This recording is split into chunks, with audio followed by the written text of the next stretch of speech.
ఎవడైతే ఆ దైవజనుడు ఒంటి మీద చెయ్యేశాడో వాడి రక్తము కుక్కలు నాకుతాయి.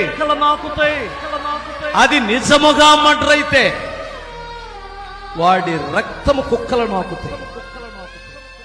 మీకు అర్థమవుతుంది? దేవుడితో పెట్టుకోవద్దు, దేవుడితో పెట్టుకోవద్దు. దేవుడు సర్వశక్తి గల దేవుడు. నేను నిజంగా అంటాను, ఆయన రక్తం చిందించిన ఈ రాష్ట్రంలో లక్షల మంది సేవకులు పడతారు, లక్షల మంది యవనస్తులు లేస్తారు. నిజమండి, లక్షల మంది యవనస్తులు లేస్తారు. అంత గొప్ప కార్యం జరిగిద్ది.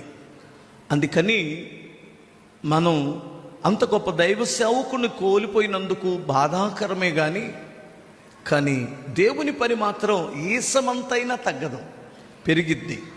కనుక మనం చేయవలసింది ఒక్కటే ఉంది, ఆ కుటుంబ ఆదరణ కొరకు ప్రార్థించాలి.